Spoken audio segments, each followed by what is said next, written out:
वारकरी संप्रदायातील थोर महात्मे व महाराष्ट्रातील विचारवंतांची दुर्मिळ कीर्तने, प्रवचने, व्याख्याने ऐकण्यासाठी सुरेश महाराज सूळ या यूट्यूब चॅनलला अवश्य सबस्क्राईब करून बेल आयकॉन दाबा. की जिथं मानवी जीवन सगळं जे कर्मप्रवृत्त झालं, भक्तिप्रवृत्त झालं अथवा ज्ञानप्रवृत्त झालं, त्या सगळ्याच्या मागे माणसाचा एकच हेतू आहे, आपल्या जीवनाला निश्चिंती प्राप्त व्हावी.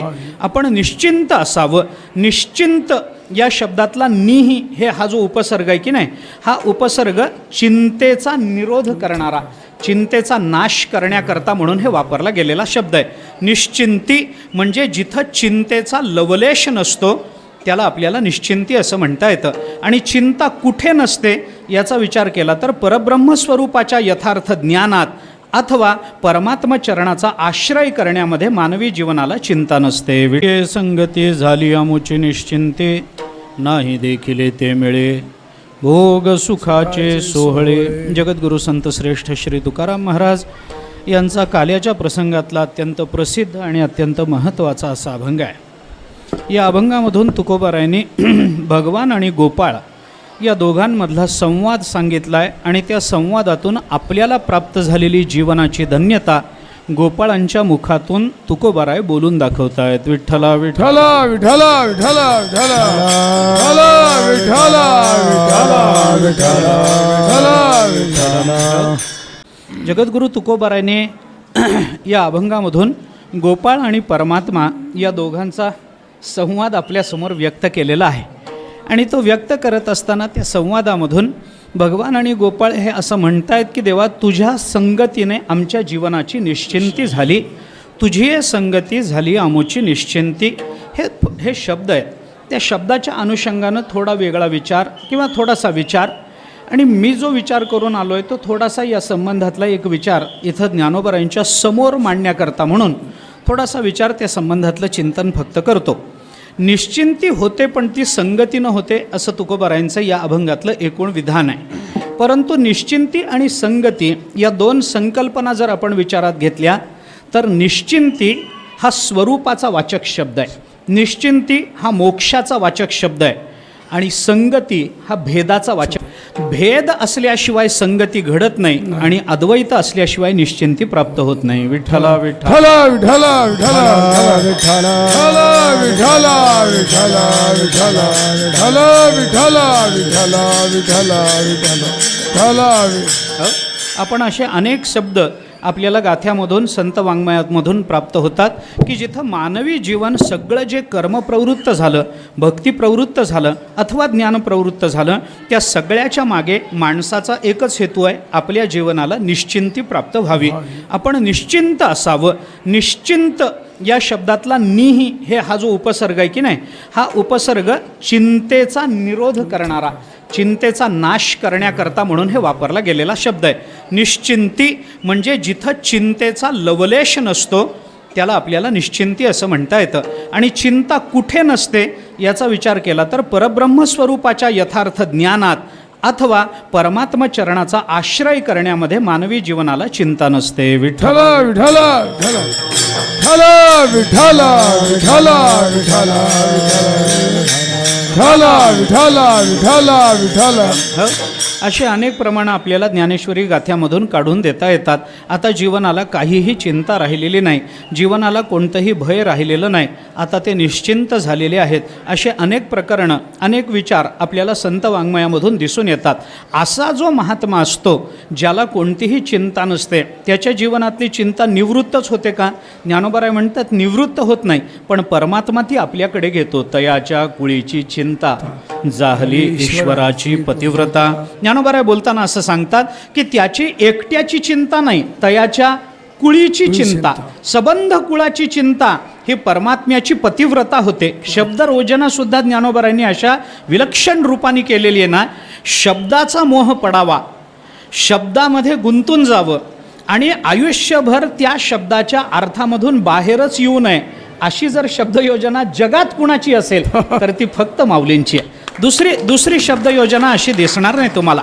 किती मोठा साहित्यिक असू दे, किती मोठा शास्त्राचा अभ्यास असू दे, त्या सगळ्यांबद्दल आपल्या अंतःकरणात आदर आहे, पण एक वाक्य बोलून जातो, क्षमा मागतो या सगळ्यांची.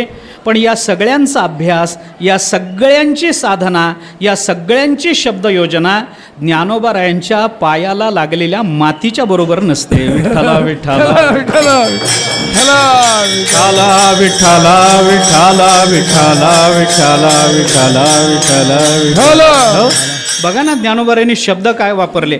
त्यांची चिंता परमात्मा हरण करतो असं नाही म्हटलं, त्यांची चिंता परमात्म्याची पतिव्रता होते असं म्हटलं. हो, पतिव्रता होते. पतिव्रता हा शब्द वापरून ज्ञानोबारायांनी जे नियोजन केलं विचाराचं, जो पदार्थ विचार ज्ञानोबारायांनी मांडलाय, काय आहे, आपण ज्ञानेश्वरीचं चिंतन करा, माझं विषयांतर होईल. पण ज्ञानेश्वरी आली की विषयांतर होणं स्वाभाविक आहे, त्याला मी काही करू शकत नाही. ज्ञानेश्वरी हा विषयच असा आहे की भल्या भल्यांचे तिथं विषयांतर होतं. अहो, माझं होईल नवल काय, या ज्ञानेश्वरीमध्ये ज्ञानोबारायांचं विषयांतर झालंय, तर आपल्यासारख्याची काय कथा. स्वतः निवृत्तीनाथ महाराज सांगतात, बाबा की काय तुला समजवावं, किती सांगावं. अरे बाबा, झालं माझं कौतुक, बास झालं, विषयांतर करू नको. कथेची से न करीसे असं करू नको बाबा, तू विषयावर ये, विषयाचं चिंतन मांड. भगवान अर्जुनाला काय बोलले तेवढंच मांड. पण सद्गुरूंचं चिंतन करताना ज्ञानोबारायांचं जर विषयांतर होत असेल, तर ज्ञानोबारायांचं चिंतन करताना आपलं विषयांतर झालं नवल वाटायचं काय कारण आहे. आपल्याला थोडं विषयांतर करून बोलतो मी. ज्ञानेश्वरीच्या बाबतीमध्ये ज्ञानोबारायांनी जी शब्दयोजना केली, विस्तार होईल त्याचा, पण मला फार विस्तार करायचा नाही.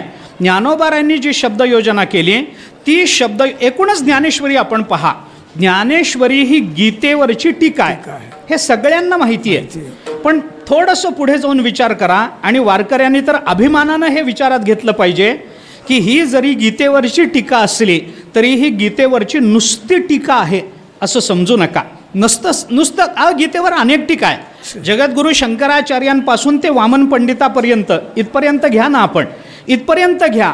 विनोबा भाव्यांनी सुद्धा गीतेवर गीताई नावाची टीका केलीच की नाही. सोपी टीका म्हणून आपण गीताईचाही विचार करतो. जगद्गुरू शंकराचार्यांपासून ते वामन पंडितांपर्यंत, अलीकडच्या काळामध्ये विनोबा भाव्यांपर्यंत एवढ्या सगळ्या टीकाच आहेत. पण या टीका आणि ज्ञानेश्वरी याच्यामध्ये अंतर फार आहे. ह्या ज्या सगळ्या टीका आहेत ना, या टीका भगवंतांनी, अर्जुनाने, संजयानी आणि धृतराष्ट्रांनी उच्चारलेल्या शब्दाच्या अर्थावर प्रकाश टाकतात. शब्दाच्या अर्थावर प्रकाश टाकतात. पण ज्ञानेश्वरी ही एकमेव अशी टीका आहे, ती शब्दाच्या अर्थाबरोबर भगवंताच्या भावाचंही विमोचन करत असते. विठ्ठला विठ्ठला विठ्ठला विठ्ठला विठ्ठला विठ्ठला विठ्ठला विठ्ठला विठ्ठला विठ्ठला विठ्ठला विठ्ठला. म्हणून तिथली ज्ञानोबारायांची शब्दयोजना जर बघितली तर ज्ञानोबाराय म्हणतात, तयाच्या कुळीची चिंता झाली, ईश्वराची पतिव्रता. ईश्वराची पतिव्रता झाली म्हणजे त्यांच्या कुळीची चिंता आता परमात्म्या सोडून दुसऱ्या कुणाकडेही जाणार नाही. पतिव्रतेचं लक्षण काय असतं, जी पती सोडून आन न स्पर्शे, हे पतिव्रतेचं लक्षण आहे की नाही. पतिव्रता म्हणजे काय, आपला पती सोडून दुसऱ्याच्या नादाला. पतिव्रता नेने अनेकांची स्तुती, पतिव्रता नेने अनेकांची स्तुती,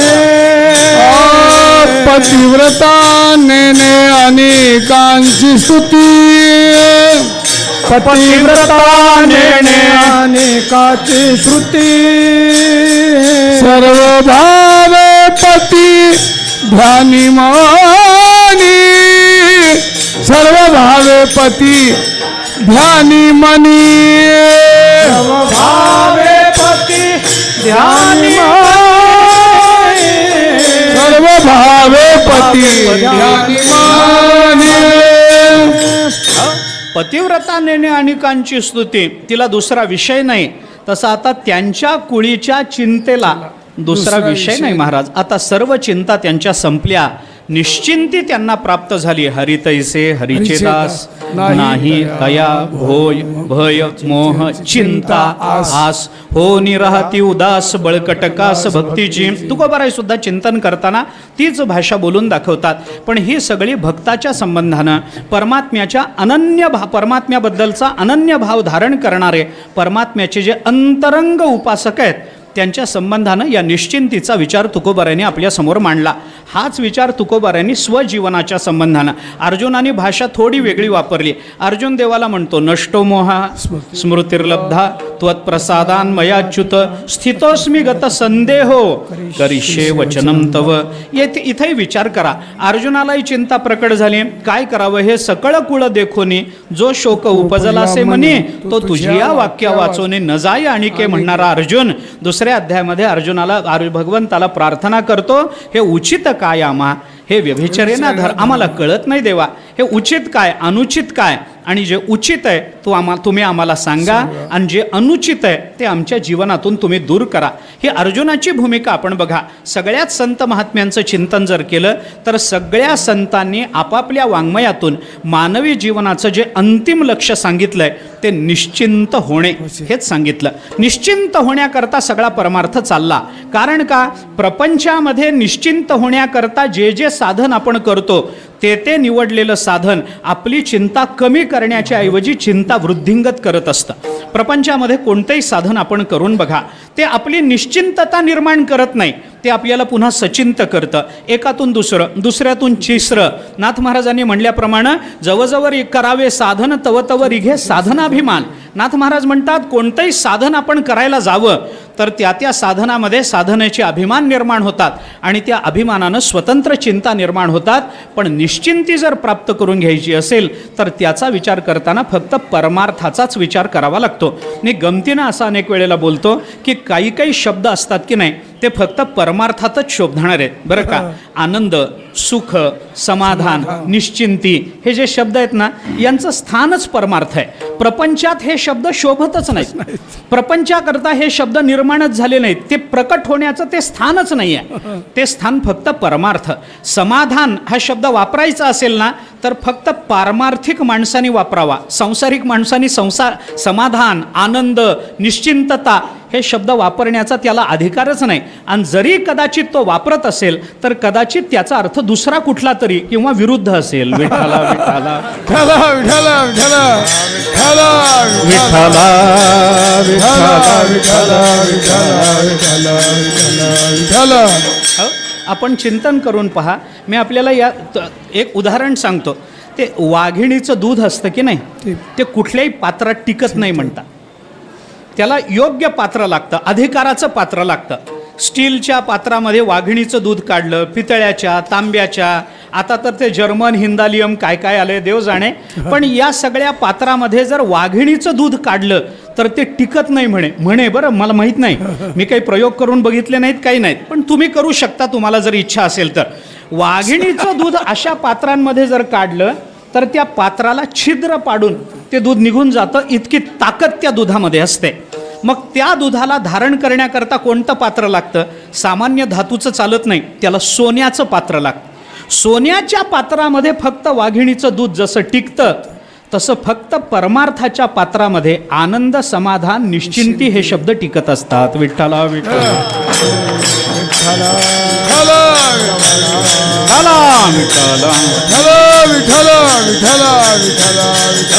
आणि म्हणून अशी निश्चिंती प्राप्त करून घेण्याकरता आपलं सबंध आयुष्य खर्च करावं लागतं. याच्याकरता किती प्रयत्न करावे लागतील, याच्याकरता किती जन्म घालवावे लागतील माहिती नाही. बहुनाम जन्मनाम अंते ज्ञानवान माम प्रपद्यते वासुदेव सर्वमिति स महात्मा सुदुर्लभः.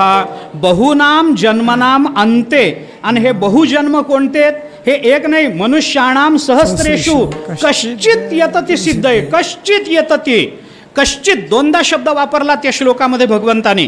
कश्चित, एखादा कुणीतरी. आणि असा जो एखादा कुणीतरी असतो याचे बहुनाम जन्मनाम. आणि याचे बहुजन्मामधलं मधला नाही, बहुनाम जन्मनाम अंते. सगळ्यात शेवटी तिथपर्यंत जावं लागतं. तिथं गेलं की मग त्याला म्हणता येतं आता निश्चिंतीने पावलो विसावा, आता निश्चिंतीने पावलो विसावा, आता निश्चिंतीने पावलो विसावा, आता निश्चिंतीने. पावलो विसावा खुंटलिया धावा तृष्णेचिया खुंटलिया धावा तृष्णेचिया आता निश्चिंतीने पावलो विसावा आता निश्चिंतीने पावलो विसावा खुंटलिया धावा तृष्णेचिया खुंटलिया धावा तृष्णेचिया आता निश्चिंतीने पावलो विसावा आता निश्चिंतीने पावलो विसावा आता निश्चिंतीने पावलो विसावा आता निश्चिंतीने पावलो विसावा आता निश्चिंतीने पावलो विसावा आता निश्चिंतीने पावलो विसावा खुंटलिया धावा तृष्णेचिया खुंटलिया धावा तृष्णेचिया धावा तृष्णे आता निश्चिंतीने पावलो विसावा आता निश्चिंतीने पावलो विसावा आता निश्चिंतीने पावलो विसावा आता निश्चिंतीने पावलो विसावा तुकोबाराय बोलतात, असं झाल्यानंतर याजसाठी इतका अट्टहास केला, शेवटचा दिस गोड व्हावा आता निश्चिंतीने पावलो विसावा खुंटलिया धावा तृष्णेचिया. तुकोबारायांसारख्यांना सुद्धा ज्याचा अट्टहास करावा लागतो ती निश्चिंती काय असेल याची आपण फक्त कल्पना करू शकतो. आणि अशी निश्चिंती प्राप्त करून घेण्याकरता काय करावं लागतं? निश्चिंती याचा अर्थ एकरूपता, निश्चिंती याचा अर्थ अद्वैत, निश्चिंती याचा अर्थ परमात्म संबंधानं प्राप्त झालेलं संपूर्ण समर्पण, निश्चिंती याचा अर्थ परमात्म्याची स्वीकारलेली संपूर्ण शरणागती. कोणत्याही अर्थाने आपण त्याचा विचार करा. आपुलेनी भेदेवीण माझे जाणीजे जे एकपण तया नाव शरण मज येणे गा. ही ज्ञानोबारायांची शरणागतीची व्याख्या जर आपण बघितली तर नदी ज्या पद्धतीनं समुद्राला एकरूप होऊन जाते त्या पद्धतीनं परमात्म्याला शरण गेलं पाहिजे. अहम वाचा चित्त अंग देवोनिया शरण रीघ महोदधिका गांग रिगाले जैसे. ही ज्ञानोबारायांची भूमिका आपण बघा. तिथंच त्याच श्लोकाच्या थोडंसं आधी तमेव शरणम गच्छ सर्व भावेन, त्याच्या श्लोकाखालचं व्याख्यान पहिली चोवी ज्ञानोबाराय बोलतात. आणि पुढे सर्व धर्मान परित्यज्य मामेकम शरणम व्रज, तिथल्या शरणपदावर बोलताना मात्र ज्ञानोबारायांनी शरणागतीची यथार्थ व्याख्या आपल्याला सांगितली. नदी समुद्राला प्राप्त होणं याचं नाव शरणागती, आणि तशी शरणागती म्हणजे एकरूपता, परमात्म्याशी एकरूप होणं म्हणजे निश्चिंती आहे. आता ही निश्चिंती आपल्याला प्राप्त व्हावी पण त्याच्याकरता काय करावं लागतं? काही वेळेला निश्चिंती प्राप्त करून घेण्याकरता तुकोबारायांनी, बाकीचं जाऊ द्या, पण तुकोबारायांनी प्रस्तुत अभंगामध्ये त्या निश्चिंतीचं जे साधन सांगितलं ते साधन आहे संगती. संगतीनं आम्हाला निश्चिंती प्राप्त झाली. आता निश्चिंतीचा हा जो विचार आहे त्याच्या विरोधात जाऊन संगतीचा विचार करावा लागतो. संगतीचं चिंतन आपण करून बघा. संगती कधी होते? माझ्या एकट्याशी संगती झाली असं उदाहरण आहे का? नाही. मला संगतीत जाण्याकरता दुसरं कोणीतरी शोधलं पाहिजे की नाही? माझ्यापेक्षा जो चांगला आहे. काय असतं? संगतीचा विचार मनुष्य का करतो याचा जर थोडक्यात विचार करायचा झाला तर 3 कारणं मी आपल्यासमोर ठेवतो. मनुष्य संगतीचा विचार कधी करतो? थोडंसं मनोवैज्ञानिक भूमिकेतून आपण याच्याकडे बघा. संगतीचा विचार मनुष्य का करतो याचा विचार केला तर पहिल्यांदा आपल्या जवळचं न्यूनत्व असलं पाहिजे. आपल्याजवळ काही न्यूनत्व निर्माण झालं पाहिजे. 1, त्या न्यूनत्वाची आपल्याला जाणीव झाली पाहिजे. 2, आणि ते न्यूनत्व कुठून भरून निघतं याचं ज्ञान असलं पाहिजे तर माणूस संगती करतो. विठ्ठल विठ्ठल विठ्ठल विठ्ठल विठ्ठल विठ्ठल विठ्ठल विठ्ठल विठ्ठल विठ्ठल विठ्ठल विठ्ठल विठ्ठल विठ्ठल. म्हणून संगतीचे जे भिन्न भिन्न प्रकार आहेत की नाही ते आपल्या जीवनामध्ये न्यूनत्व निर्माण झालेल्या विषयाच्या सापेक्षतेने विचारात घ्यावे लागतात. आपण थोडा त्याचा विचार करा. मला फार लांबवायचं नाही हे प्रकरण, पण ज्याला भूक लागलेली आहे ना, तो मनुष्य वैद्याची संगती नाही करणार, तो कोण अन्नदान करणार आहे त्याचीच संगती करेल. ज्याला रोग झालेला आहे ना, तो अन्नदान कोण करतोय त्याची संगती नाही करणार, कोण कपडे वाटतोय त्याची संगती नाही करणार, तो कुणाची संगती करेल? वैद्याच्याच संगतीमध्ये जाईल. आपल्या जीवनात निर्माण झालेल्या न्यूनत्वाचा जो विषय असतो त्या विषयाच्या अनुषंगाने संगतीचा विचार आपल्याला करावा लागतो. कोणी कुणाची विनाकारण संगती करत नाही. माझ्याजवळ नसलं पाहिजे, माझ्याजवळ नाही हे मला कळलं पाहिजे, आणि माझ्याजवळ जे नाही आणि जे मला कळालेलं आहे ते कोण देणार आहे याचं ज्ञान असलं पाहिजे, तर माझी संगती होऊ शकते. आता तुकोबाराय या अभंगामध्ये निश्चिंती करता संगतीचा विचार सांगतात. गंमत असे, मला हाही विचार फार लांबवायचा नाही, माझा मुद्दा असा चालला आहे, संगती ही नेहमी भेदात होते आणि निश्चिंती म्हणजे अभेद आहे. मग अभेदाची प्राप्ती करून घेण्याकरता तुम्हाला भेदाकडे प्रवृत्त व्हावं लागतं. तुम्हाला काय प्राप्त करून घ्यायचं आहे? निश्चिंती. निश्चिंतीमध्ये दुसरं कोणी आहे का? दुसरं कोणी नाही. शांती. निश्चिंती म्हणजे काय? एकदम शांतता. जिथं काय असतं आपण विचार करा, जिथं एकरूपता प्राप्त होते, जिथं स्वभिन्न कोणीही नसतं, तिथं चिंता राहू शकत नाही. ऐका, चिंता कधी निर्माण होते? माझ्यापेक्षा वेगळं कुणीतरी आलं की चिंता निर्माण होते. मला पैशाची चिंता आहे, मला प्रकृतीची चिंता आहे, मला अमक्याची चिंता आहे. या सगळ्या चिंता द्वैतातून निर्माण होतात. अद्वैतामध्ये चिंता नाही. तत्र को मोहः कशोकः एकत्वम अनुपश्यतः, हे उपनिषद आपल्याला बोलून दाखवतं. तरति पापमानं तरति शोकम तरति पापमानं गुहा ग्रंथिभ्यः विमुक्तो अमृतो भवति, हे उपनिषद आपल्याला बोलून दाखवतं. कशाची चिंता तिथं? चिंतेचा विषय नाही. मग चिंतेचा विषय जर द्वैतात आहे आणि निश्चिंती जर अद्वैतात आहे, तर अद्वैताची प्राप्ती करून घेण्याकरता अगदी विरुद्ध साधन करून चालेल का? मी आपल्याला उदाहरण सांगतो. माणसाला जीवन जगायचं आहे. रोगी माणसाला जीवन जगायचं असेल तर त्यांनी रोगाच्या विरोधातलं साधन स्वीकारावं का रोगाला अनुकूल साधन स्वीकारावं? अनुकूल. विचार करून बघा. मी उदाहरणं पुष्कळ देतो आपल्याला, म्हणून मी म्हटलं मला लांबवायचं नाही प्रकरण. माझ्या वेळेच्या मर्यादेमध्ये भगवंताचं चरित्रासह मला अजून तासाभरामध्ये सगळं संपवायचं आहे. त्यामुळे या अभंगाचा एक विशेष विचार म्हणून थोडा बोलणार आहे. त्याच्याकरता ही प्रस्तावना करतो. संगती ही द्वैतात होते आणि निश्चिंती अद्वैतात होते. मग अद्वैताची प्राप्ती करून घेण्याकरता अगदी विरोधी साधन हे कसं चालेल मला सांगा? जीवन जगण्याकरता अनुकूल आहे ते अमृत आहे, आणि जीवन घालवण्याकरता जे अनुकूल आहे ते विष आहे. माणसाला जर जगायचं असेल तर जीवनाच्या धारणेच्या विरोधात असलेलं विष नावाचं साधन त्यांनी स्वीकारून जीवन जगवावं, का जीवनाचा निर्वाह होण्याकरता अनुकूल असणाऱ्या अमृत नावाचा साधनेचा स्वीकार करून त्याने अमृताचा स्वीकार करावा? विचार करून त्याने अमृताचा स्वीकार करावा, कारण जीवनाच्या निर्वाहाकरता ते अनुकूल आहे आणि विष प्रतिकूल आहे. मग अद्वैताच्या प्राप्तीकरता अद्वैत भूमिकेमध्ये गेलं पाहिजे की नाही? जेव्हा एकरूपता प्राप्त होते तेव्हाच मी आपल्याला उदाहरण सांगतो. द्वैतात आलं की कसा त्रास होतो आणि अद्वैतात आलं की कशी निश्चिंतता प्राप्त होते. एक छोटंसं उदाहरण त्याच्याकरता सांगतो. एक राजा होता. त्या राजाला 100 राण्या, 100 राण्या, एक नाही दोन नाही, 100 राण्या. विषयासक्त झाला, काही रोग निर्माण झाला. रोग निर्माण झाल्यानंतर दिवसेंदिवस खंगत चालला. काय करावं असा प्रश्न. राजा चांगला होता पण विलासी होता.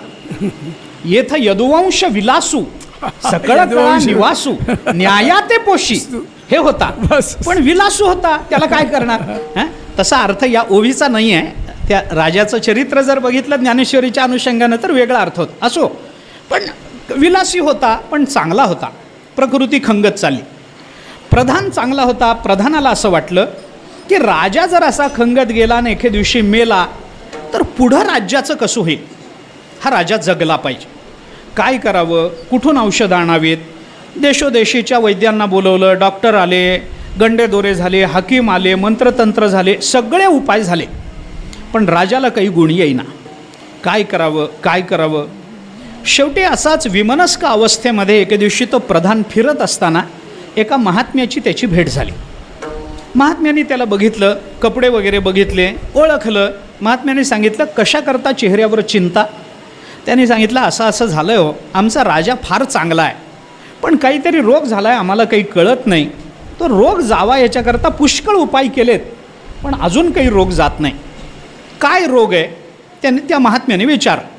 असं असं आहे, तसं तसं आहे, काय होतं आहे, झोप लागत नाही, पोट बिघडलं आहे, डोकं बिघडलं आहे, काय जे असेल ते सगळं सांगून झाल्यानंतर त्या महात्म्याने सांगितलं, आहे पा, तुम्ही जो रोग मला सांगताय, जी लक्षणं सांगताय, त्या लक्षणावरून या रोगावर माझ्याकडे औषध आहे असं मला वाटतं. तो म्हणाला, मग फार बरं होईल. 100 प्रयत्न करून झाले, 101 तुमचा. त्याला काय, महात्मा आहे तो, काही वैद्य नाही, काही नाही, पण त्याच्याकडून आलं गाजराची पुंगी वाजली नाही, मोडून खाल्ली, काय बिघडलं त्याच्यामध्ये, बघू तरी. तो म्हणाला, द्या मग औषध. त्याने सांगितलं, नाही, उद्या राजाची प्रकृती तपासेन आणि तेच औषध योग्य आहे का याचा विचार करून दरबारामध्ये तुम्हाला औषध देईन. ठीक आहे. दुसऱ्या दिवशी तो महात्मा दरबारामध्ये गेला. राजाची नाडी वगैरे परीक्षा त्यांनी केली आणि त्यांनी प्रधानाला सांगितलं की या रोगावर माझ्याकडे औषध आहे, ते औषध मी तुम्हाला देईन. एक 8 दिवसामध्ये राजाचा रोग निवृत्त झाला पाहिजे. प्रधानाला आनंद वाटला. तो म्हणाला, द्या. त्यांनी आपल्या झोळीमध्ये हात घातला, एक मुळी काढली, ही मुळी द्या. पण मुळी देण्याच्या पूर्वी त्या महात्म्याने प्रधानाला असं विचारलं की हे जे औषध मी तुम्हाला देतोय, या औषधाच्या 2 अटी आहेत. 2 अटी. पहिली अट अशी आहे की हे जे औषध आहे हे उगाळायचं आणि त्याचं चाटण राजाला द्यायचं.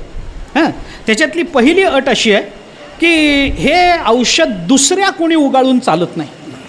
राजा बरा व्हावा ही ज्याच्या अंतःकरणात अत्यंत प्रामाणिक भावना आहे त्यांनीच हे औषध उगाळायचं. प्रधान म्हणाला, अहो मग माझी सुद्धा. तो म्हणाला, तसं नाही, राजाला राणी आहे का? प्रधान म्हणाला, राणी नाही, राण्या आहेत, म्हणून तर हा रोग आला. 1 नाही 2 नाही, मग 100 राण्या आहेत. मग त्यांनी सांगितलं, ठीक आहे, बायकोनं उगाळून दिलं म्हणजे तिच्या सौभाग्याचं महत्त्व असताना, त्यामुळे ती अत्यंत प्रामाणिकपणाने करते, त्यामुळे त्यांच्या बायकोनीच हे औषध उगाळून दिलं पाहिजे. कारण आयुर्वेदामध्ये औषध देताना देणाऱ्याची भावनासुद्धा विचारात घेतली जाते. विधान त्याच्या म्हणजे आयुर्वेदातलं विधान नाही, पण औषधाचा समावेश असणारं त्या संबंधातलं विधान असं आहे, मंत्रे तीर्थे द्विजे देवे दैवज्ञे भेषजे गुरौ यादृशी भावना यस्य सिद्धिर्भवती तादृशी. जशी भावना असेल तशी त्याची सिद्धी असते. त्यामुळे वैद्य कोण आहे, औषध देणारा कोण आहे, औषध कोणतं आहे, याच्या मागच्या भावना बघाव्या लागतात. मग काय करायचं? त्या महात्म्याने सांगितलं, या मुळीचे 100 तुकडे करा आणि 100 राण्यांना ते उगाळायला द्या. त्यांनी सांगितलं, ठीक आहे. दुसरी अट अशी आहे की राण्यांनी आपापल्या महालामध्ये बसून हे औषध उगाळायचं नाही, राजाच्या पलंगाभोवती बसायचं. कारण या औषधाच्या उगाळण्यातून जो काही वायू बाहेर पडणार आहे तो वायू राजाच्या नाकात गेला पाहिजे, तर या औषधाचा उपयोग होईल. त्यांनी सांगितलं, ठीक आहे. आता दुसऱ्या ते मुळी दिला, तो महात्मा निघून गेला. त्यानंतर त्या प्रधानांनी 100 शहाणा आणल्या, राजाच्या पलंगाभोवती 100 राण्यांना बसवलं आणि त्यांना सांगितलं की ही मुळी उगाळायची आणि संध्याकाळी राजाला चाटण द्यायचं आहे. राजाने सांगितलं, ठीक आहे. सगळ्या राण्या तयार झाल्या. कुंकाचा प्रश्न होता, सौभाग्याचा प्रश्न होता, सगळ्याच तयार झाल्या. सगळ्यांनी आजूबाजूला सगळ्या बसल्या राण्या. राजा पलंगावर मध्यभागी झोपलेला, त्याला मस्तकशूळ उठलेला, डोकं दुखायला लागलेलं. त्या राण्याने मुळ्या उगाळायला प्रारंभ केला. आता 100 बायका राजाच्या पलंगाभोवती बसलेल्या आहेत आणि हातामध्ये मुळी घेऊन सहाणेवरती मुळी उगाळणं चालू आहे. त्या उगाळण्यामध्ये या राण्यांच्या हातामध्ये ज्या बांगड्या होत्या त्या बांगड्यांचा खळ खळ खळ खळ आवाज व्हायला लागला. आता उगाळताना बांगड्या आणि त्या राण्या, त्यामुळे हातामध्ये अलंकार, सगळे अलंकारानं ते अजून वाजायला लागलं की राजा चिडला. राजा म्हणाला, आधीच डोकं दुखतंय, तुम्ही काय इथे कडकड लावली, चला व्हा बाहेर सगळे. प्रधानाने सांगितलं, महाराज नाही, या बाहेर जाऊ शकत नाहीत, इथंच मुळी उगाळावी लागेल. त्यांनी सांगितलं, मग तसं करू नका, बंद करा मुळी उगाळणं. राण्याने सांगितलं, बंद केलं तर तुम्ही मराल, आमचं सौभाग्य जाईल, मुळी तर उगाळावी लागणार आहे. राजाला चिड आली. राजा म्हणाला, हे खळखळ खळखळ आवाज कशाचा येतो? राणीनं सांगितलं, जी त्याची प्रमुख राणी होती त्यांनी सांगितलं, महाराज आमच्या हातातल्या बांगड्या वाजतात, खळखळ खळखळ बांगड्या वाजतात. राजाला ती डोकेदुखी एवढी असह्य झालेली. राजा म्हणाला, फोडून टाका बांगड्या. राणी म्हणाली, औषधाचा उपयोग नाही झाला तर तेच करायचं, आम्हाला करावं तर तेच लागणार आहे, पण आता औषध आहे त्याला काय करणार? मग मला सहन होत नाही, औषध तर उगाळायचं आहे, जवळ तर बसायचं आहे, बांगड्यांचा आवाज तर होतो, राजाला तर सहन होत नाही. काय करावं? ती राणी हुशार होती. राणीने काय सांगितलं? राणी म्हणाली सगळ्या राण्यांना, हे पा, आपल्या हातातल्या बांगड्यांचा आवाज होतो ना, बांगड्या काढून टाका. असं कसं होईल? सौभाग्याचं लेण आहे, बांगड्या कशा काढून टाकता येतील? मग ती राणी हुशार, तिने काय सांगितलं? आपल्याला सौभाग्याचं लक्षण म्हणून एक एक एक एक बांगडी सगळ्यांनी आपापल्या हातात ठेवा आणि बाकीच्या सगळ्या बांगड्या काढून टाका. सगळ्या राण्यांनी ऐकलं, सगळ्या बांगड्या काढल्या. एक एक फक्त हिरवी बांगडी हातामध्ये ठेवली आणि ठेवल्यानंतर मुळी उगाळणं सुरू झालं. आता बांगडीच बांगडीवर आपटत नाही, आवाज कसा येईल? आवाज बंद झाला. राजा म्हणाला, औषध उगाळणं बंद केलं काय? नाही, बंद नाही, चालू आहे. मग आवाज काय येत नाही? राणीनं सांगितलं, महाराज, प्रत्येकीच्या हातामध्ये एक एकच बांगडी आहे म्हणून आवाज होत नाही.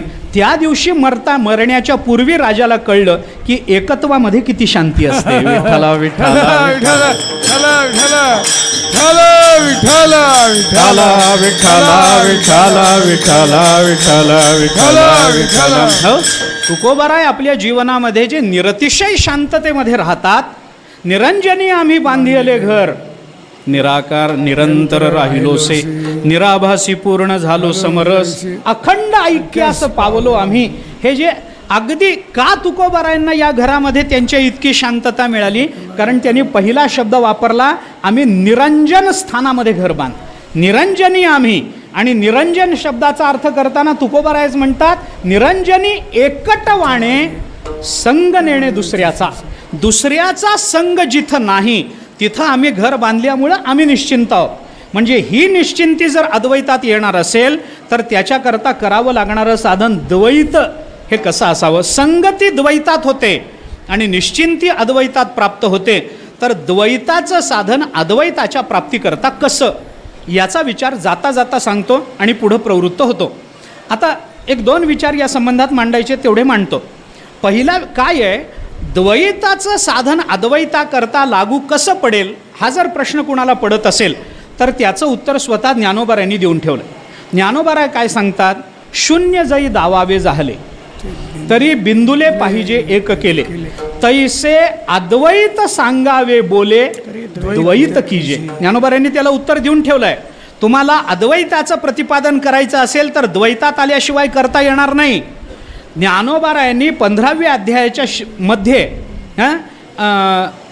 थोडंसं अर्जुनाच्या श्रोतृत्वाचं जे वर्णन केलं आहे त्या वर्णनाचा विचार करा. तिथं बोलताना ज्ञानोबारायांनी अर्जुनाचं श्रोतृत्व किती चांगलं आहे, त्याला भगवंतानी काय उत्तर दिलं हे सगळं सांगितलं. आणि भगवान अर्जुनाला म्हणतात, हे आम्हाही वाडे कोडे अखंड बोलो आवडे, परी काय करू न जोडे. पुसती ऐसे, अर्जुना तुझ्यासारखा विचारायला मिळत नाही बाबा. किती चांगला ऐकतोस तू, प्रतिभिंती चोखटे समोरील चित्र उमटे, तैसा अर्जुन आणि वैकुंठे नांदतसे बोधू. काय बाबा, हा अगवाची बोधू सहसा, अर्जुनी उमटला कैसा व्योमीचा चंद्रोदय जैसा क्षीरार्णवी. अर्जुनाचं कौतुक केलं ज्ञानोबारायांनी. पण हे सगळं विचारल्यानंतर भगवंताला अर्जुनाचं इतकं प्रेम, इतकं कौतुक की भगवंतानी अर्जुनाला आलिंगन दिलं. आलिंगन दिल्या क्षणी भगवंताला असं वाटलं की याला जर आपण आलिंगन दिलं आणि आलिंगन घडे, मोक्ष सायुज्यता जर जोडली गेली तर पुढची उरलेली 3 अध्यायाची गीता कुणाला सांगू? हे चाललंय द्वामिम पुरुषोच्या आधी 15व्या अध्यायामध्ये. द्वामिम पुरुष या श्लोकाच्या आधीच हा प्रसंग आहे ज्ञानेश्वरीमध्ये. भगवान विचार करतात, बाबा याला जर आलिंगन देऊन मी एकरूप करून घेतलं, 16वा अध्याय सांगू कुणाला, 17वा सांगू कुणाला, 18वा सांगू कुणाला? नको नको नो. हे इक्षुरसाचे ढाळ ज्ञानोबारांनी केलेलं चिंतन न, लवण देणे किडाळ, नको नको, याला वेगळं करा. पटकन वेगळं करून टाकलं ज्ञानोबारांनी. हीच भूमिका भगवंताच्या आणि अर्जुनामधली जी भूमिका, तीच भूमिका ज्ञानोबारांनी स्वतःमध्ये आणि चांगदेवांमध्ये बोलून दाखवली. चांगदेवाला बोलताना ज्ञानोबाराय चांगदेव 65 हे मध्ये म्हणतात, सखया तुझे नि उद्देशे भेटावया जीव उल्हासे, परी सिद्ध भेटी विसकुसे म्हणून बिहे. म्हणून मी घाबरतो बाबा, नाहीतर तुला भेटायला मला काही भीती नाही आहे. कधी एकदा तुला भेटू, जीव उल्हासे, माझा जीव उल्लसित झाला आहे. सखया तुझे नि उद्देशे, सख्या तुझ्या उद्देशाकरता भेटावया जीव उल्हासे, माझा जीव फार आनंदी आहे, पण काय करू, जी सिद्ध भेट झालेली आहे ती विस्कटून जाईल, याच्याकरता भेटायला नको वाटतं. ही भूमिका आपण बघा. कशाकरता मी बोलतो, ज्ञानोबाराय म्हणतात अद्वैत सांगायचं असेल तर कुणाला सांगायचं, सांगायचं कुणाला, सगळंच अद्वैत आहे तर सांगायचं कुणाला, म्हणून तिथं द्वैताची गरज आहे. म्हणजे आपल्याला आता हे ज्ञानोबारायांचं प्रमाण झालं, याला ज्ञानोबारायांनी एक युक्तिवाद दिला आहे, तोही मी आपल्याला सांगतो. ज्ञानेश्वरी वाचा, विस्तार करत नाही, पण विज्ञानाने सुद्धा मान्य केलेला युक्तिवाद ज्ञानेश्वरीमध्ये 12व्या शतकाच्या 12व्या वर्षात आलेला, म्हणजे 13व्या शतकात आलेला. गंमत काय आहे, परमार्थाचं एक सूत्र लक्षात ठेवलं पाहिजे. परमार्थाचं ध्येय डोळ्यासमोर ठेवून जेव्हा मनुष्य वाटचाल करत असतो, तेव्हा त्या ध्येयाच्या प्राप्तीकरता स्वीकारावं लागणारं साधन हे ठरवलेल्या ध्येयाच्या विरुद्ध स्वभावाचं असावं लागतं, तरच ध्येयाची प्राप्ती होते. विठ्ठल विठ्ठल विठ्ठल विठ्ठल विठ्ठल विठ्ठल विठ्ठल विठ्ठल विठ्ठल विठ्ठल. माझं विधान पटण्यासारखं नाही, वैज्ञानिकांना तर मुळीच पटणार नाही, पण तरी समजवून सांगतो मी. ज्ञानोबारायांनी दिलेलं उदाहरण आहे, मला माझ्या डोक्यातून काही काढायचं नाही, माझ्या बुद्धीला काही ताण नाही. ज्ञानोबारायांनी आपल्याला सहज सिद्ध करून दिलेला युक्तिवाद आहे. मी काय बोललो, जे ध्येय आपण डोळ्यासमोर ठेवलेलं असतं त्या ध्येयाच्या प्राप्तीकरता नियतत्वानं जे साधन निवडावं लागतं, ते साधन आपण ठरवलेल्या ध्येयाच्या विरुद्ध स्वभावाचं असावं लागतं, तरच ते साधन आपल्याला तिथपर्यंत नेतं. पटत नाही, तुम्ही घरी जाऊन विचार करा. पण मी आपल्याला ज्ञानोबारायांनी दिलेलं उदाहरण देतो. आपल्याला पंढरपूरला जायचं आहे, विचार करा, पंढरपूरला जायचं आहे. पंढरपूरला जाण्याकरता आपण ST स्टँडवर गेलो. एक साधं उदाहरण, ज्ञानोबारायांची भूमिका वेगळी आहे, मी थोडंसं दृष्टांत रूपामध्ये आणतो. ST स्टँडवर गेलो, पंढरपूरला जाणाऱ्या 2 गाड्या तिथं लागल्या. एक गाडी प्रत्येक गावाला थांबत थांबत पंढरपूरला जाणार आहे, आणि दुसरी गाडी आळंदीहून निघाली की थेट पंढरपूरला जाणार आहे, मध्ये कुठं थांबणार नाही. त्याला काय म्हणायचं, नॉन स्टॉप पंढरपूर एक गाडी, आणि एक गाडी प्रत्येक गावाला थांबत थांबत थांबत पंढरपूरला जाणार. आपल्याला जायचं आहे पंढरपूरला. मला प्रामाणिकपणाने सांगा, आपण कोणत्या गाडीत बसू? प्रामाणिकपणात, काय त्याच्यामध्ये काही लपवण्यासारखं नाही, काही नाही. कुठल्या गाडीत बसू आपण? नॉनस्टॉप गाडीमध्ये बसू. कशा करता? आता माझे प्रश्न इथून पुढे आहेत. कशा करता? लवकर पोचावं म्हणून. पंढरपूरला लवकर जाऊन काय करायचं? काहीच करायचं नसतं. कुठं कीर्तनाला जायचं नसतं, भजनाला जायचं, काहीच करायचं नसतं. आपल्या धर्मशाळेत जाऊन वळकटीवर निवांत पडून राहायचं असतं. याच्या पलीकडं काय काम आहे? निवांतपण आहे. आज काही कार्यक्रम नाही, कुठं जायचं नाही, सप्ताह उद्या सकाळपासून सुरू होणार आहे. आपल्याला रात्रीत किती वाजेपर्यंत पोचलं तरी चालणार आहे, तरी नॉनस्टॉप गाडी का? लवकर पोचता यावं म्हणून. बरोबर? लवकर पोचावं कशा करता? शांत पडून राहावं, विश्रांती होते एवढ्या करता. मग त्या शांती करता आपण ऑर्डिनरी गाडीपेक्षा एक्सप्रेस गाडी स्वीकारतो. ती हळूहळू चालणारी आहे आणि ही गतिमानतेने जाणार आहे. गती माणूस कशा करता स्वीकारतो? ज्ञानोबारायांचं उदाहरण आहे बरं, माझं नाही. मनुष्य गतीचा स्वीकार कशा करता करतो? शांती करता. लवकरात लवकर शांती, जेवढ्या लवकर शांती प्राप्त करून घ्यायची असते तेवढी जास्त गतिमान गाडी पकडावी लागते. बरोबर? जेवढ्या लवकर आम्हाला शांत बसायचं असतं तेवढी जास्त वेगवान गाडी पकडावी लागते. या 2 गाड्यांपेक्षा जर कुणीतरी म्हणालं, अहो गाडीत कशाला जाता, मी एकटाच आहे, कारनी चाललोय, चला आपण त्याच्यात जाऊ की नाही? जाऊ. का जाऊ? नॉनस्टॉपपेक्षा लवकर पोचू म्हणून. बरोबर? आता हे लांबवत नाही मी जास्त, पण आपण त्याच्या कारमध्ये बसणार. एवढ्यात मुख्यमंत्री आले आणि ते म्हणाले, मी पंढरपूरलाच निघालो, हेलिकॉप्टर रिकामच आहे, चल माझ्याबरोबर.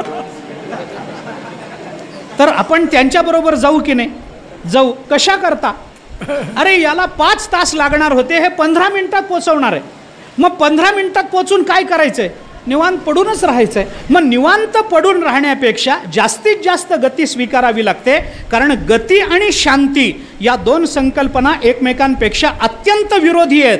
पण त्या शांती करता गती पकडल्याशिवाय पर्याय नसतो. विठ्ठला विठ्ठला विठ्ठला विठ्ठला विठ्ठला विठ्ठला विठ्ठला विठ्ठला विठ्ठला विठ्ठला विठ्ठला. हो?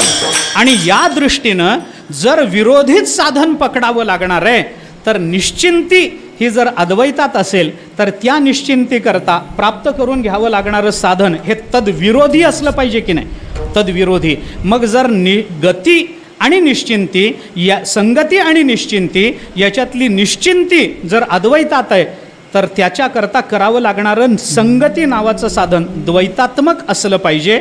आणि म्हणून संगतीनं आपल्या जीवनामध्ये निश्चिंती प्राप्त झाली. हे तुकोबाराय अभंगाच्या पहिल्या चरणामध्ये. तुझी ये संगती तुझी ये संगती तुझी ये संगती तुझी ये संगती तुझी ये संगती तुझी ये संगती तुझी ये संगती तुझी ये संगती तुझी ये संगती झाली आमुची निश्चिंती झाली आमुची निश्चिंती नाही देखील ते मिळे नाही देखील ते मिळे झाली आमुची निश्चिंती झाली आमुची निश्चिंती नाही देखील ते मिळे नाही देखील ते मिळे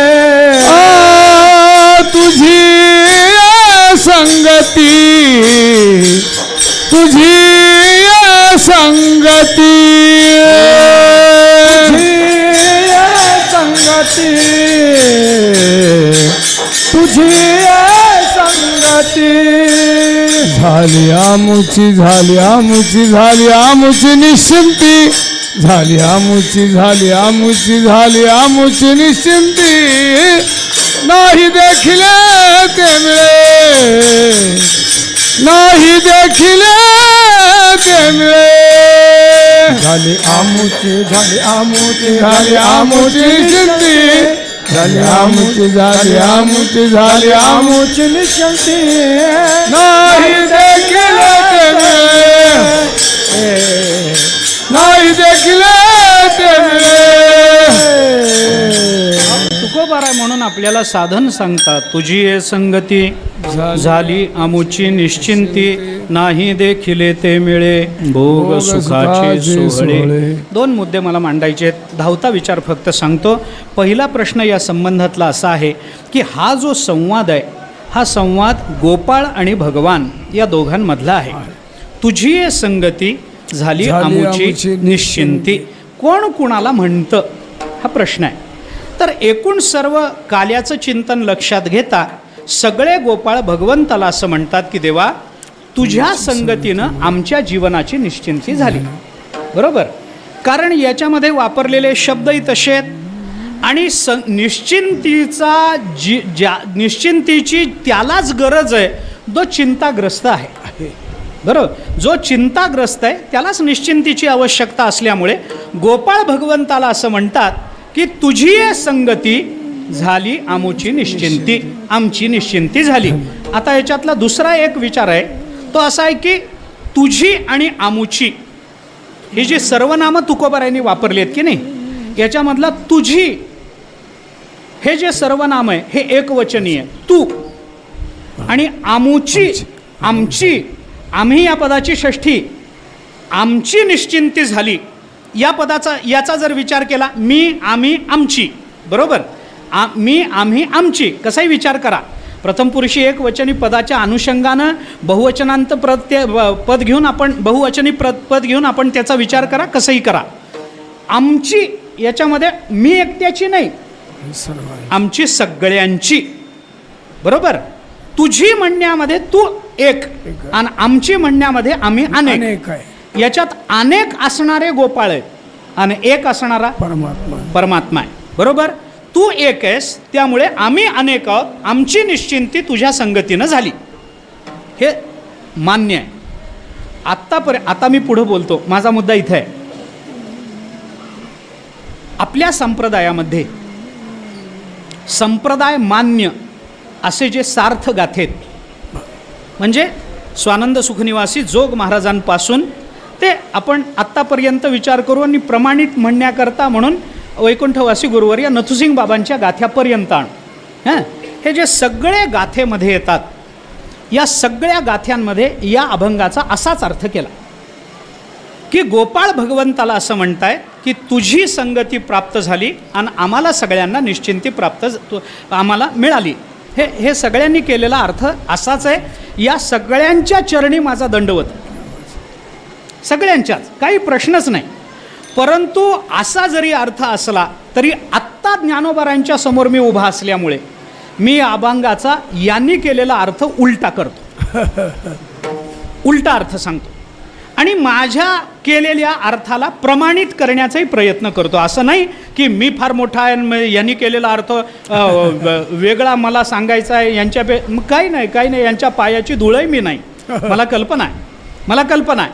पण माझ्या विचाराला मी जर काही वेगळा विचार मांडत असेल तर त्या विचाराला ज्ञानोबाराय तुकोबारायांचीच प्रमाणं देण्याचा मीही प्रयत्न करतो. वेगळा अर्थ करायला, विरुद्ध अर्थ करणं किंवा वेगळा अर्थ करणं याला कुणी नाही म्हणत नाही. वेगवेगळे अर्थ, संतांचं वाङ्मय म्हणजे समुद्राहुनी खोल अर्थभरीत असं असतं. ज्याला जेवढं जमेल तेवढं त्यांनी आत घुसावं, प्रश्न नाही.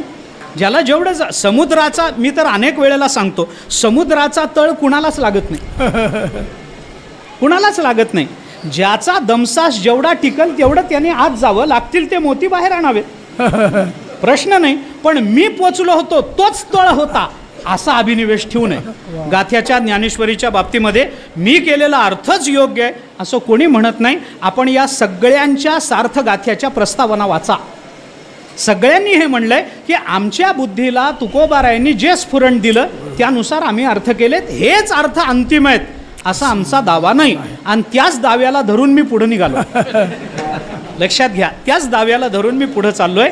त्यामुळं आपण मी अनेक वेळेला सांगतो, ज्ञानोबारायांना ओवीमध्ये काय म्हणायचंय आणि तुकोबारायांना अभंगामध्ये काय म्हणायचंय हे दुसरं कोणी जाणू शकत नाही त्यांच्याशिवाय. तुकोबारायांना अभंगामध्ये काय म्हणायचंय हे फक्त एकट्यालाच कळतं तुकोबारायांना, बाकी काही खरं नाही, बाकी काही नाही. तुकोबारायांनाच माहिती आहे की आपल्याला, आपण त्या संबंधानं फक्त अनुमान करत राहतो. असं म्हणायचं असेल, कारण का हे प्रमाण, असा अर्थ तुकोबारायांच्या मनात असेल कारण हे प्रमाण, आपण त्या संबंधानं फक्त अनुमानं करतो आणि ज्याची अनुमानं बरी वाटतात त्याला महाराष्ट्रात विद्वान समजलं जातं. एवढंच आहे. विठ्ठला विठ्ठला विठ्ठला विठ्ठला विठ्ठला विठ्ठला विठ्ठला विठ्ठला विठ्ठला.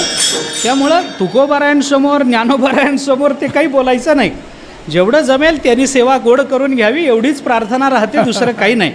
थोडा वेगळा अर्थ आपल्यासमोर ठेवतो.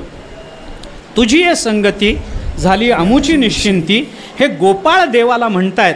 असं जरी असलं तरी मी आता उलटं म्हणतो, देव ज्ञानोबाराय तुकोबारायांसारख्या गोपाळांना असं म्हणतोय की तुझी ये संगती झाली आमची निश्चिंती, आमची निश्चिंती झाली. अहो पण तू आणि आम्ही हे एकवचनी बहुवचनी शब्द आहेत ना, मग आमची निश्चिंती झाली असं म्हणलं तर भगवान होतील बहु, आणि अनेक देव संप्रदायाला मान्य नाहीत. अनेक देव असू शकत नाहीत. एकच देव, आपला तो एक देव करून घ्यावा. एको देव हा केश ना तरी एकाधेनी नाव, तेची शैव का वैष्णव. ज्ञानोबाराय बोलतात ना, एक पाहिजे आपल्याला, जास्त नाही. देव 100 नसतात आणि जे 100 असतात ते देव कधीच नसतात. त्यामुळे परमात्मा एक, एको देव हा सर्वभूतेषु गूढा, सर्वव्यापी सर्वांतरात्मा, लोकाध्यक्ष सर्वभूताधिवास, साक्षी चेता निर्गुणो केवलश्च. उपनिषदाने त्या संबंधामध्ये चिंतन करताना परमात्म्याची एकरूपता, मग इथं तर तुझी आणि आमची असे 2 शब्द वापरले. मग तुझी म्हणण्यामध्ये एकवचनी आहे, आमची म्हणण्यामध्ये बहुवचन आहे. मग हे भगवान कसं म्हणतील की तुझी आहे संगती झाली आमुची निश्चिंती म्हणू शकतात. कशावरून? त्याला प्रमाण देतो. कुणाची? भगवंताचीच प्रमाण देतो, मग दुसऱ्याची नाही. भगवंताला ही सवय. बोलतो मी आपल्याला, ऐका. भगवान ज्ञानोबारायांच्या समोर उभे राहिले आणि भगवंताने ज्ञानोबारायांना सांगितलं तुझी आहे संगती झाली आमुची निश्चिंते. इथला आमची हा जो शब्द आहे ना, तो प्रत्येक वेळेला बहुवचनी घेतलाच पाहिजे असं बंधन नाही. तो आदरार्थी एकवचनी घेता येतो. आमची निश्चिंती झाली. दुसऱ्याला तू आणि स्वतःला आम्ही असं म्हणण्याची एक वृत्ती असते. ऐका, दुसऱ्याला तू आणि स्वतःला आम्ही असं म्हणण्याची एक वृत्ती असते. एक देशाचार असतो, एक देशिक भाषा तशी असते. आमच्याकडे या तुम्ही.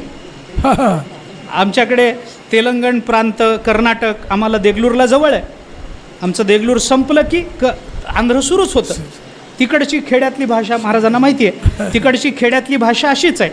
तिकडचे लोक पंढरपूरला येतात वारीला, येऊन आमच्यासमोर बसतात आणि बसून जय हरी जय हरी झालं की आम्हाला विचारतात महाराज बरं आहेस की? आम्ही गुरु ते आम्हाला आहे ना महाराज, आपल्याला नेहमी आहे महाराज बरं आहेस की? आम्ही म्हणतो हां बरं आहे बाबा. मग आम्ही त्याला विचारतो तू कसा आहे? मग तो म्हणतो आम्ही बरे. आम्ही एकटाच आलेला असतो. हां आम्ही बरं हाव. आमची भाषा जर बघितली, आम्ही बी बरे हाव. तू कसं आहेस? आम्हाला म्हणायचं तू आणि स्वतःला एकटा असू नाही म्हणायचं आम्ही. पद्धत आहे. बरं ही पद्धत त्याच लोकांची असं नाही, भगवंताची आहे. भगवंताची. मी आपल्याला प्रमाण देतो. ज्ञानेश्वरी काढा, 2रा अध्याय काढा. जेव्हा अर्जुनाच्या मनामध्ये असा व्यामोह निर्माण झाला त्यावेळेला भगवान अर्जुनाला म्हणायला लागले अर्जुना हे बरं नाही बाबा, तू धनुष्यबाण हातात घेतलं पाहिजेस, लढलं पाहिजेस. सांडी हे मूर्खपण, उठी घे धनुष्यबाण, संग्रामी कवण कारुण्य तुझे. हे बरं नाही बरं अर्जुना. हे संग्रामामध्ये असं कारुण्य दया उत्पन्न होणं हे चांगलं नाही. मूर्खपणा सोडून दे, हातामध्ये धनुष्यबाण घे, चल लवकर युद्धाला. अर्जुन म्हणाला देवा युद्ध केलं तर हिंसा होईल, असं होईल तसं होईल, तूच आमच्यापासून दूर जाशील, आम्हाला पाप लागेल, मग पापियांच्या ठाई न वसे मोक्ष या नियमाप्रमाणे आम्हाला तू प्राप्त व्हायचा नाहीस. मग तू जर लांब गेलास तर मग सगळं करायचं कशा करता? तेव्हा नको. आपल्याच लोकांना मारून कुठं राज्य मिळवायचं असतं काय? ते राज्य मिळाल्यानंतर काय समाधान मिळत असतं काय? तेव्हा हे युद्ध चांगलं नाही, ही हिंसा चांगली नाही, वगैरे वगैरे सगळं बोलून झाल्यानंतर भगवान अर्जुनाला म्हणतात जाणता तरी म्हणविसी परी नेणिवेची न संडीसी. आणि पुढं बोलताना भगवान म्हणतात एवढा मोठा स्वतःला शहाणा समजतोस पण निव्वळ मूर्ख आहेस आणि तूची नीती सांगसी आम्हा प्रती. अर्जुनाला म्हणायचं तू आणि स्वतःला म्हणायचं आम्ही. मग आम्हा प्रती तूची नीती सांगशी, याच्यामध्ये आम्हा या शब्दाचा अर्थ एकवचनी करायचा का आदरार्थी एकवचनी करायचा? आदरार्थी एकवचनी करायचा. तिथं बहुवचनी करायचा नाही. तू आम्हाला नीती सांगतोस याचा अर्थ आमच्या सगळ्यांना सांगतोस नाही, मला सांगतोस. तू शहाणा म्हणवतोस, मला शरण आलास आणि मला शहाणपणा शिकवतोस. असे अनेक लोक असतात. अर्जुन म्हणजे गीतेतलं अर्जुन लोक कसा कसा स्वीकारतील सांगता येत नाही. आपल्याकडेच येतात महाराज माळ घालायची म्हणतात आणि आपल्याला शिकवून जातात. असं बसत जाऊ नये, असं वागवू नये, तुम्हीच असं करा, आपल्याला शिकवून जा, असं असतं. ठीक आहे ना. अर्जुनाला भगवान म्हणतात हेच तर तुझं चुकलंय. मग अर्जुनाला म्हणताना तू म्हणतात, तूची नीती सांगसी, आणि स्वतःला म्हणताना आम्ही आम्हा प्रती असे शब्द वापरतात. मग तू आणि आम्ही हे शब्द जर भगवान अर्जुनाकडे आणि स्वतःकडे लावू शकतात, आम्ही हा शब्द स्वतःकडे लावला आणि तू शब्द जर अर्जुनाकडे भगवंताला लावता येतो, तर त्याच परमात्म्याला आम्ही शब्द स्वतःकडे ठेवून तू हा शब्द ज्ञानोबारायांकडे लावता येणार नाही का? बोला विठ्ठला विठ्ठला विठ्ठला विठ्ठला विठ्ठला विठ्ठला विठ्ठला विठ्ठला विठ्ठला विठ्ठला विठ्ठला विठ्ठला. आणि म्हणून भगवान ज्ञानोबारायांना म्हणतात तुझी संगती झाली आमुची निश्चिंती, आमची निश्चिंती झाली. आता ह्या काय आहे, नुसतं प्रमाण देऊन तून आम्ही हे शब्द लागले नाही, संपूर्ण अभंगाचा तसा अर्थ लावता आला तर संगती लागली. नाहीतर सगळी विसंगतीच आहे. हां, तर संगती लागली. सगळा अभंग असे अर्थाने बसवता आला तर गोष्ट खरी आहे. सगळ्या अभंगातल्या सगळ्या चरणांना तशी प्रमाण मिळाली तर संगती लागली, नाहीतर काही उपयोग नाही. सांगतो आपल्याला, ऐका. तू आणि आम्ही झालं. भगवान ज्ञानोबारायांच्या समोर उभे आहेत आणि ज्ञानोबारायांना असं म्हणतायत की तुझी आहे संगती, झाली आमुची निश्चिंती. आता भगवंताला निश्चिंतीची गरज आहे का? हा काल्याचा प्रसंग हे विसरू नका. भगवंताला निश्चिंतीची गरज आहे का? नाही. तरी सुद्धा हा काला निश्चिंत असणाऱ्यांनाही मिळेलच याची शाश्वती नाही. हा रस आनंदाचा घोष करा हरिनामाचा, कोण हा दैवाचा भाग पावे येथील. रस आनंदाचा घोष करा हरिनामाचा, कोण हा दैवाचा भाग पावे. हा घोष आनंदाचा, आनंदाचा घोष करा हरिनामाचा, करा हरिनाम. कोण हा दैवाचा भाग पावे येथील. कोण हा दैवाचा भाग पावे येथील. कोण हा दैवाचा भाग पावे येथील. विचार करून बघा, मी काय म्हटलं, काल्याचा प्रसंग आहे. भगवंताला निश्चिंती म्हणजे मोक्षाची गरज आहे का? गरज नाही. तरी सुद्धा पुढं विचार करा. गरज नाही, परमात्मा मोक्ष रूप आहेत, गोष्ट खरी. पुढं विचार करा. मोक्षाचा विचार करताना आपल्याकडे 4 मोक्षांचा विचार केला गेला. देवाची द्वारी उभा क्षणभरी, तेणे मुक्ती 4ही साधियेल्या. 4 मोक्षाचा विचार केला. कुठकुठल्या? सलोकता, समीपता, सरूपता आणि सायुज्यता. 4 मोक्षाचा. भागवतामधल्या सारष्टी मोक्षाचा विचार आत्ता करू नका. ज्ञानोबारायांनी 4ही मुक्ती साधियल्या असं जर म्हटलं तर आत्ता 4हीचाच विचार करा. हां, सलोकता, समीपता, सरूपता, सायुज्यता याचे अर्थ आपल्याला माहिती आहेत. सलोकता या शब्दाचा अर्थ परमात्मा ज्या लोकात आहे त्या लोकाला प्राप्त होणं. समीपता म्हणजे भगवंताच्या समीप जवळ जाणं. सरूपता म्हणजे भगवंताचं रूप प्राप्त होणं. आणि सायुज्यता म्हणजे भगवंताशी एकरूप होऊन जाणं. यया ब्रह्मत्वासीची पार्था सायुज्य ऐसी व्यवस्था, याची नाव चौथा पुरुषार्थ का. ज्ञानोबराय बोलता. हां, आता हे 4 मोक्ष झाले. सरळ अर्थ आहे. काल्याच्या चिंतनात या. मला थोडक्यात अर्थ सांगून पुढं जायचं आहे. सलोकता, समीपता, सरूपता आणि सायुज्यता हे 4 मोक्ष असतील तर सलोकता म्हणजे देव ज्या लोकात आहे त्या लोकाला जाणं. वैकुंठात असतील वैकुंठाला जाणं, ही सलोकता झाली. काल्याच्या प्रसंगामध्ये गोपाळ वैकुंठात जाऊन काला करतात का परमात्मा संतांच्या लोकात येऊन काला करतो? कोण कुठं काला करतो सांगू ना. कोण काला करतो? परमात्म्याच्या लोकात जाऊन गोपाळांनी काला केल्याचं वर्णन आहे का आपल्याकडे? अरे हे तर ब्रह्मदेवाने उचलून नेलेच होते.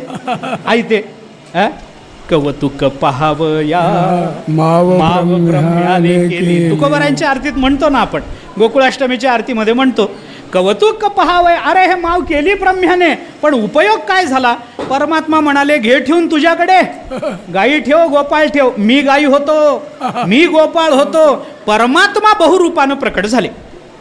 म्हणजे भगवंतानी काल्याचं सेवन करण्याकरता लोक भगवंतानी बदलला, भक्तानी बदलला नाही.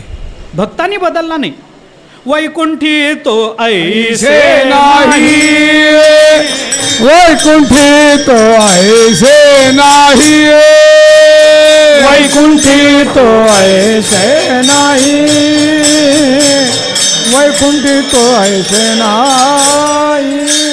कवळ काही काल्याचे, कवळ काही काल्याचे, वैकुंठी तो ऐसे नाही, वैकुंठी तो ऐसे नाही.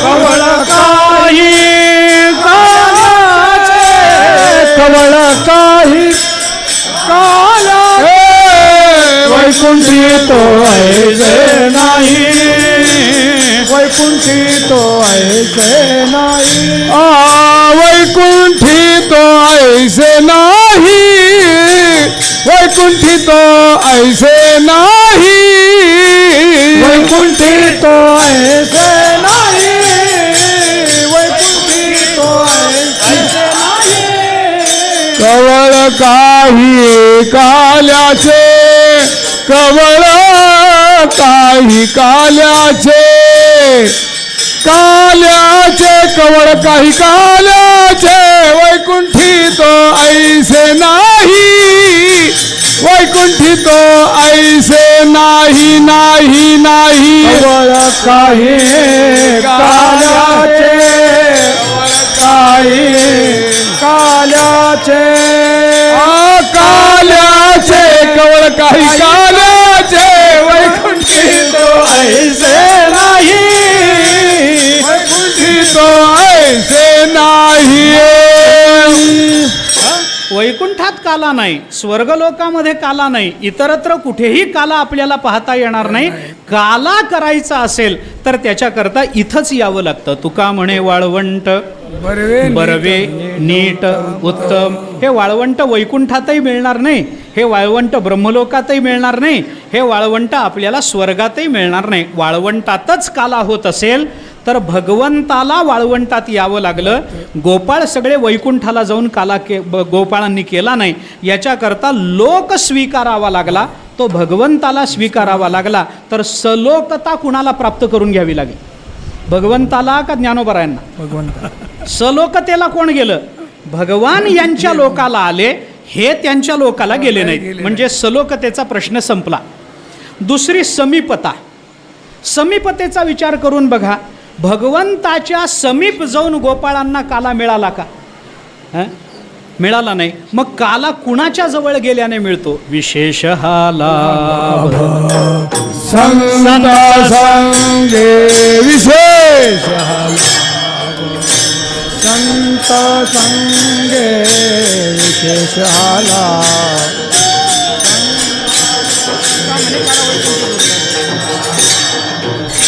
तुका म्हणे काला वैकुंठी दुर्लभ, विशेष हा लाभ संत संगे, विशेष हा लाभ संत संगे. काला वैकुंठी दुर्लभ, विशेष हा लाभ संत संगे, विशेष हा लाभ संत संगे. तुका म्हणे काला वैकुंठी दुर्लभ. मग कुठे काला? विशेष हा लाभ संत संगात काला. वैकुंठात काला, वैकुंठात तर परमात्मा होताच. एकट्याने काला केला असता तर भगवंताला जमलं असतं काय? जमलं नसतं. त्याला संतांच्या जवळ यावं लागलं तर भगवंताला काला करता जर आला. तर समीपता ज्ञानोबाऱ्यांनी स्वीकारली का भगवंतानी? भगवंतानी. सलोकता स्वीकारली भगवंतानी, समीपता स्वीकारली भगवंतानी. आता स्वरूपतेचा विचार करा. स्वरूपतेचा विचार केला तर काल्याकरता गोपाळांनी चतुर्भुजत्व धारण केलंय का भगवंतांनी दोन हात काढून टाकून गोपाळांसारखं खांद्यावरी कांबळी हातामध्ये काठी धरली? रूप कुणी बदललं सांगा ना? गोपाळांनी आपलं रूप बदलून भगवंतासारखं चतुर्भुजत्व धारण करून काला केला का भगवंताला आपलं रूप टाकावं लागलं आणि गोपाळांसारखं रूप धारण करावं लागलं? भगवान त्याच्या रूपामध्ये येऊन काला करू शकत नाही. त्याला नंदबाबाच्या घरी यावं लागतं, त्याला यशोदे मातेनी तयार करावं लागतं, हातामध्ये काठी द्यावी लागते, काठीला घुंगरू बांधलेले असावे लागतात, आखूड धोतर नेसावं लागतं, हातामध्ये शिंकाळं धरावं लागतं. गायीच्या मागे जात असताना बाकी किती जरी नटले तरी खांद्यावरी कांबळी टाकावी लागते. खांद्यावरी कांबळी, हातामध्ये काठी. आणि गोपाळांप्रमाणे गायीच्या मागे धावावं लागतं. मोहरी पावा वाहे काठी, धावे पाठी गायीचे. मग हे रूप भगवंतानी घेतलंय का गोपाळांनी चतुर्भुजत्व धारण करून एका हाताने याला दिला, दुसऱ्या हाताने त्याला दिला, असा काला केलाय? काला करण्याकरता भगवंताला रूप बदलावं लागलं, ज्ञानोबारायांना बदलावं लागलं नाही. हे लक्षात घ्या. मग स्वरूपता ही भगवंतानी स्वीकारली का ज्ञानोबारायांनी स्वीकारली? भगवंतानी स्वीकारली. म्हणजे सलोकता भगवंताला स्वीकारावी लागली, समीपता भगवंताला स्वीकारावी लागली ज्ञानोबारायांच्या संबंधानं. भगवंताला ज्ञानोबाराय ज्या लोकात राहतात त्या लोकात यावं लागलं. भगवंताला ज्ञानोबारायांचं सामिप्य घ्यावं लागलं. भगवंताला ज्ञानोबारायांसारखा वेश करावा लागला. आणि आता एक मुद्दा राहतो, तो सायुज्याचा राहतो. सायुज्य एकरूपता, एकरूपता. मग कोणी कुणाला मिळालं तर काय होतं? तसं नसतं, तसं नसतं. कोणी कुणाला मिळालं तरी एकरूपता नसते. कुणी कुणाला मिळावं हे ठरलेलं. गंगा समुद्राला मिळाली तरी मिळालीच, मग समुद्र गंगेला मिळाल्याचं उदाहरण दाखवा. जर दोन्ही एकच आहे, कोणी कुणाला मिळालं तरी चालतं, तसं सायुज्य कुणाचं नाही. सायुज्य सुद्धा परमात्म्यानेच स्वीकार. कसं स्वीकारलं? प्रमाण आहे. मी फक्त प्रमाण देऊन जातो. एकच प्रमाण, चोखा मेळा बंका जातीचे महार त्यासी सर्वेश्वर ऐक्य करी. यांनी स्वरेश्वराशी ऐक्य नाही केलं, त्यासी चोखोबारायांबरोबर सर्वेश्वरांनी ऐक्य केलं. मग सायुज्यता कुणी कुणाची स्वीकारली? सायुज्यता परमात्म्याने जर संतांची स्वीकारली असेल तर तुझी ये संगती झाली आमुची निश्चिंती. हे भगवंताचे ज्ञानोबारायांच्या संबंधानं प्रकट झालेले काल्याचे शब्द आहेत. विठ्ठला विठ्ठला विठ्ठला विठ्ठला विठ्ठला विठ्ठला विठ्ठला विठ्ठला विठ्ठला विठ्ठला विठ्ठला विठ्ठला विठ्ठला. आता ही एका चरणाची झाली संगती, पुढचे 3 चरण अर्धवट सोडून जाता येणार नाही ना. संगती तर लावावी लागेल. एकेका वाक्यामध्ये संगती सांगतो. फक्त संगती करता भगवान गोपाळांना ज्ञानोबारायांना म्हणतात, तुझी ये संगती झाली आमुची निश्चिंती. काय निश्चिंती? काय संगतीत मिळालं? नाही देखिले ते मिळे भोग सुखाचे सोहळे. आम्ही जे कधी बघितलंही नव्हतं ते आम्हाला इथं बघायला मिळालं, ते आम्हाला इथं भोगायला मिळालं. बघायला नाही, भोगायला मिळालं. आम्ही कधी ज्याची कल्पनाही केली नव्हती. नाही देखिले ते मिळे. जे आता भानुदास महाराजांचा अभंग आहे, जे सुख क्षीरसागरी ऐकिले ते या हृदय मंदिरी देखिले. धन्य धन्य वैष्णव मंदिर जेथे नामघोष होय निरंतर. भानुदास महाराज म्हणतात, भानुदास तया गीती गा. भानुदास महाराजांचं म्हणणं आहे, बस ज्यांच्या दर्शने पाप ताप जाय भानुदास तया गीती गा. यांच्या दर्शनामध्ये पापतापाची निवृत्ती होते, अशा वैष्णवांचं गीत मी गातो. हे भानुदास महाराजांनी म्हटलं. याच्यामध्ये काय झालं? जे सुख क्षीरसागरी ऐकिले, क्षीरसागरावर आम्ही नाही देखिले ते वैष्णव मंदिरी भोगिले. अर्थ झाला की नाही? म्हणून आम्हाला आमच्या वैकुंठ लोकामध्ये जे कधी ऐकायलाही मिळालं नाही, म्हणून नामदेवराय वैकुंठाला जायला तयार नाही. वैकुंठासी आम्हा नको धाडू हरी. आम्हाला वैकुंठाला जायचंच नाही. काय त्या वैकुंठात देवा? वैकुंठ खोपट जुनाट झोपडी, नको आडआडी घालू आम्हा. वैकुंठात जाऊन काय बा करावे? उगीच बैसावे मौन रूप. नामदेवराय देवाला सांगतात, अरे काय त्या वैकुंठाचं कौतुक सांगता देवा. मी गमतीनं सांगतो की भगवंतानी नामदेवरायांना सांगितलं, नामदेवराया चला वैकुंठाला. म्हणे काय तुझ्या वैकुंठामध्ये? भगवंतानी सांगितलं, वैकुंठामध्ये चिंतामणी आहे. चिंतामणी, चिंता घालवणारा मणी, चिंतामणी वैकुंठात आहे, चला मी देतो तुम्हाला. नामदेवरायांनी देवाला विचारलं, देवा तुमच्याकडे चिंतामणी किती आहेत? भगवान म्हणाले एकच आहे. नामदेवराय म्हणाले, तिथं तुमच्याकडचा एकच चिंतामणी, तुम्ही इथं खाली या. चेतना चिंतामणीच्या गावाच्या गाव आहेत आमच्याकडे, आम्ही काय तुमच्याकडे यावं? एवढं सोडून तिथं काय पडलं? भगवान म्हणाले, जाऊ द्या, सोडून द्या, अमृत देतो, अमृत देतो. नामदेवराय म्हणाले, तिथलं अमृत घेऊन काय करू? इथं अमृत अनुभव आहे. तिथलं अमृत घेऊन करायचं काय? वैकुंठा जाऊन काय बा करावे? उगीच बैसावे मौन रूप. तिथं कीर्तन नाही, तिथं भजन नाही, आणि भजन कीर्तन तिथं ऐकायलाही मिळत नाही. ते नाही देखिले ते ज्ञानोबारायांच्या संगतीमध्ये मिळा. नाही देखिले ते मिळे भोग सुखाचे सोहळे. तिथं तर एवढं वर्णन करता देवा, इथं इतकं चांगलं आहे, तितकं चांगलं आहे. वैकुंठ लोक म्हणजे इतकी सुबत्ता, इतकं चांगलं. भगवान म्हणाले, घरी ताकाचे सरोवर, येथे नवनीताचे पूर. अरे आमच्या घरी ताकाचं सरोवर काय करता? त्या वैकुंठाला जाऊन एकरूपता प्राप्त करून घेणं म्हणजे ताकाचं सरोवर. इथं तुमच्याकडे आलं की एकरूपतेनंतर होणारी जी भक्ती आहे ती भक्ती म्हणजे हां, लोण्याचे पूर आहेत, नवनीताचे पूर आहेत. याच्याकरता तिथं आम्ही एकरूपतेला राहतो, भक्ती कानावरही पडत नाही. इथं आल्यानंतर मात्र भक्तीचा भोग आम्हाला घेता येऊ शकतो. म्हणून नाही देखिले ते मिळे भोग सुखाचे सोहळे. म्हणजे हा भोग सुखाचा सोहळा नाही, हा सुखाचा भोग सोहळा आहे. सुखाचा हां, भोग असं आहे. हां, नुसता सुखाचा म्हणजे भोग सुखाचे सोहळे नाही, भोग सुखाचा सोहळा नाही, हा सुखाचा भोग सोहळा आहे. कारण सुख शब्दाचा अर्थ एकरूपता आहे. त्या एकरूपतेचा भोग हा फक्त भक्तीत घेता येतो, ज्ञानात घेता येत नाही. त्यामुळे सुखाचा भोग सोहळा इथं प्राप्त होत असल्यामुळे घरी ताकाचे सरोवर. ज्ञान म्हणजे फुळकट ताक आहे, त्याच्यामध्ये लोणी नाही, सगळं काढून घेतलेलं. ताक पिऊन कोणी पैलवान तयार झाला का? लोणी खावं लागतं त्याला.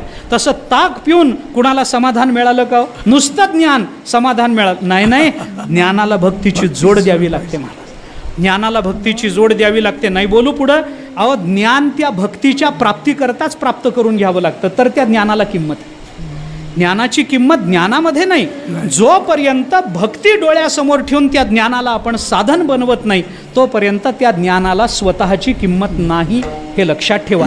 चिंतन करा. ज्ञानोबारायांनी त्या अर्थाचे शब्द ज्ञानेश्वरीमध्ये वापरलेत. माझी वेळ संपली. पुढं चला, शेवटचा विचार मी आपल्याला सांगतो. आणि मग भगवंताला गोपाळ ज्ञानोबारायांनी सांगितलं, ठीक आहे, तुम्हाला घरी ताकाचं सरोवर होतं, इथं नवनीताचं पूर आहे, आम्ही तुम्हाला नवनीत दिलं ना, मिळालं ना, निश्चिंती मिळाली ना, नवनीत मिळालं ना, मग आता घ्या, खा आणि निघा. भगवान म्हणाले, आता नाही. एकदा आम्ही त्या नवनीताचा, तुमच्या संगतीचा आनंद भोगलाय.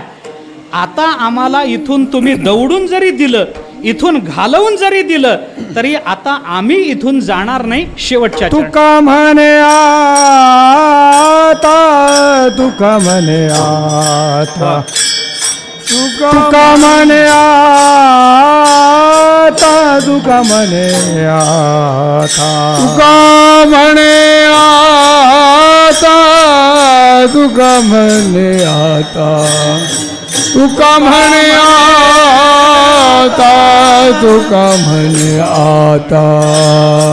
आम्ही नवजो, आम्ही नवजो